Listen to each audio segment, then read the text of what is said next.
Hi, everyone. I'm Kat Oriel with Forbes Breaking News. Today, I'm here with Congresswoman Melanie Stansbury of New Mexico. Congresswoman, thanks so much for joining me today. It's great to be with you.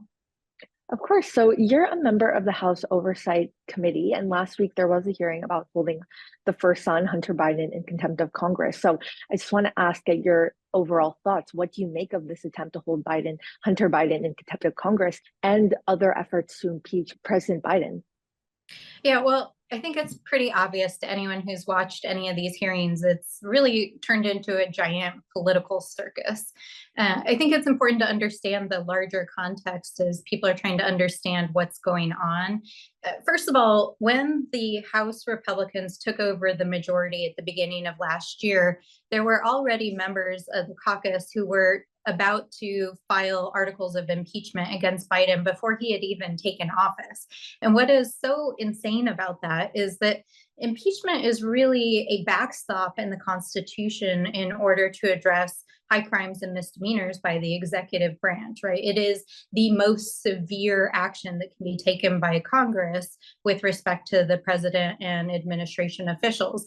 And we already had folks like Marjorie Taylor Greene ready to file for impeachment before President Biden had even taken office.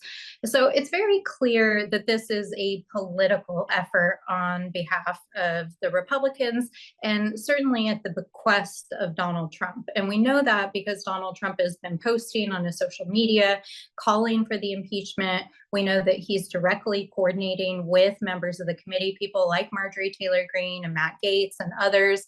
And we know that he views this as part of his campaign strategy and that they see it as a way to diminish the criminal activity and record of Donald Trump himself to boost his efforts to win the next election. So when you look at the kind of history of how this all evolved, they were already talking about impeachment early last year. Over the summer, there were multiple impeachment resolutions filed. Some of the claims aren't even connected to the current things that they're trying to impeach the president for.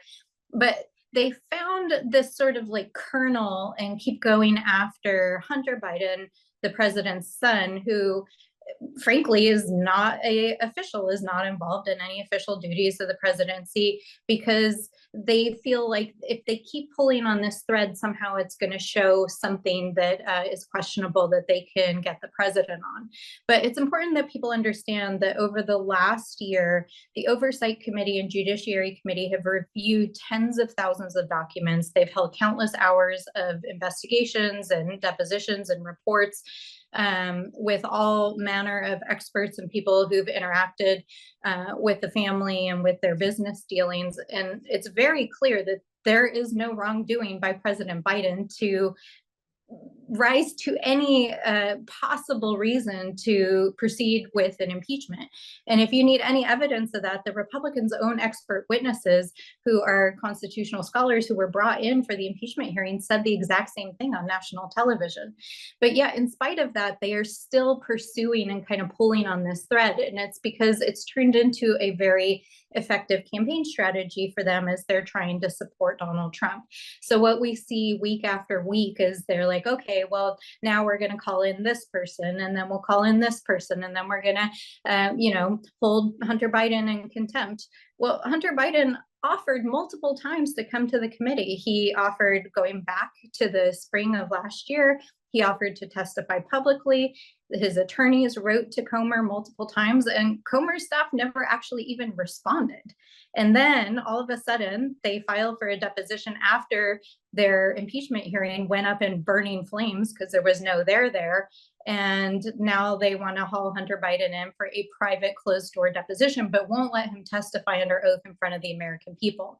And the reason is because if they have him testify behind closed doors, they can control the narrative, right? They can cherry pick little quotes and put things out there that give a smokescreen that there's something wrong going on there. And that's exactly what their strategy has been all along. So, last week's hearing, you saw how it devolved into a crazy circus.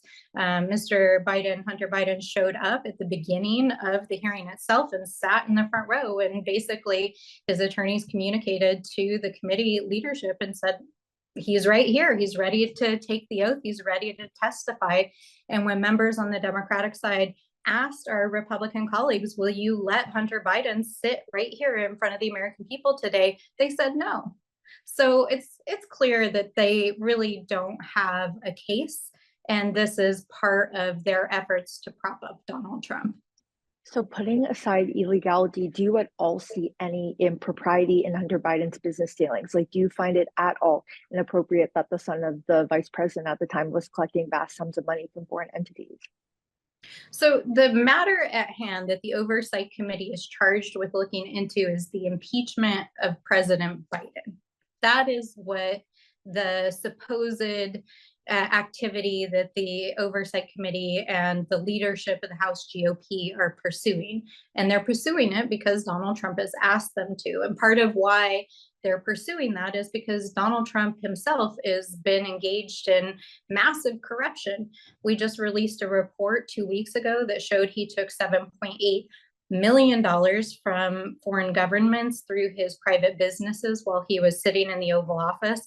So folks were staying at his private hotel down the street, then coming to the Oval Office from various countries around the world, asking for arms deals and forgiveness and foreign affairs and things like that. We know that Donald Trump is currently being investigated under 91 criminal counts in 4 federal jurisdictions. He is being taken to court on civil charges for fraud in New York. He's got this defamation suit that is completely out of control right now over a rape that he has already been found liable for. I mean, I think what is outrageous to consider is that in the year 2024, as we are staring down one of the most serious threats to our democracy, to peace across the world, like Republicans are playing around with our institutions over accusations against the sitting president that have no basis in reality. So, I mean, I think what we need to be focusing on is the reality that we have a political candidate that they're trying to prop up who is literally engaged in illegal activity, and they are refusing to investigate that while they continue to try to pull on these threads that don't lead anywhere. Are you concerned that their attempts are working, given his big win in Iowa earlier this week, and he's still, winning in the polls and showing that, it could be a matchup again, a rematch of 2020? I think that anyone who is paying attention to the political environment right now should be deeply concerned about what's going on. I think that the Iowa caucus results really demonstrate that Donald Trump is still the front runner and the standard bearer for the Republicans. But I think there's a few things that are worth considering as folks are looking at and thinking about the implications of those caucuses. I mean, it wasn't a big surprise, right? We knew that Donald Trump was ahead in the polls. We knew that he would probably outperform the other candidates. But I think it's significant that almost half of the GOP caucus goers showed up to actually vote against him. They voted for other candidates. So even though he has become and still holds this stranglehold over the GOP, and certainly here in the House, that is very evident every single day. I mean, even Speaker Johnson last night said that he talks to Donald Trump all the time about the deals that he's trying to cut. His influence over the party and its operations and its influence on the institutions is very outsized. I think that there are a huge number of Americans and conservative Americans who are frightened by Donald Trump, that are frightened by his rhetoric, that are concerned about his attacks on our institutions, and frankly, by his inconsistencies in policy, which are all over the map. He'll just tell anyone anything they want to hear on any day. So, I think we're all very concerned. And I believe personally that Donald Trump is a direct threat to our democracy. And as Americans, that we have to mobilize to make sure that he never holds office again. I do also want to ask you about the news of the day. Right now, what are your thoughts on how likely it is that the government's going to shut down? Well, as of just the last few minutes, we've learned that the House majority, the Republicans, have canceled votes tomorrow, and that they're going to bring the Senate continuing resolution to the floor this afternoon. So I think we will avert a shutdown for the time being. That continuing resolution basically extends the current spending for the next several weeks until early March. And that'll give time for the appropriations committees in the House and the Senate to work out the details on appropriations bills. And it's important that folks understand that in spite of all the chaos, Johnson did make a commitment 2 weeks ago to the Senate and House leadership on both sides of the aisle that he would try to pass a real budget. And so this will buy him some time to work that out and try to hit the budget numbers that were agreed to in that bipartisan agreement. Now, what is unclear is whether or not ultimately the House Republicans are going to hold up their end of the deal, because we know that there's significant infighting. The House Freedom Caucus reportedly, even yesterday in their caucus meeting, was openly talking about taking the speaker out. And so we could very well see in the next few weeks a repeat of what we saw this fall when they took McCarthy out for trying to work with Democrats to govern. So we don't know what's going to happen in the coming weeks. And, I think it's also important that people understand this is not a breakdown between the two parties. We Democrats, and I think the majority of, mainstream conservatives that are serving here in Congress, especially people who've been here for a long time, really want to serve the American people. They want to get something done. But the entire institution is being held hostage by these extremists who are, frankly, taking orders from Donald Trump. So, even the budget meltdown is, you can see that long arm of Donald Trump playing heavily even here in the House right now. Would you say that's the biggest change that you've seen since the Republicans have taken control, the influence of Donald Trump in everything that they're doing? I would say it's a significant influence.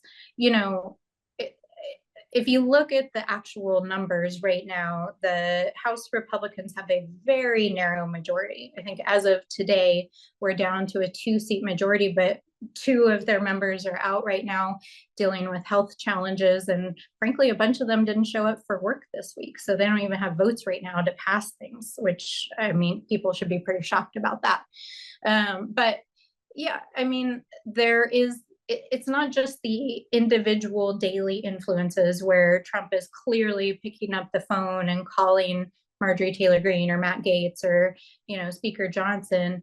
It's also because he supported these extreme candidates over the last several cycles and helped primary more mainstream conservatives who were institutionalists, who cared about and had served our nation and wanted to preserve our democracy and our institutions. And so the influence is both the day-to-day influence as well as that influence on the structure itself, and the kinds of people who are now showing up for work here in Congress, who, as some of our Republicans colleagues say themselves, want to burn the place down.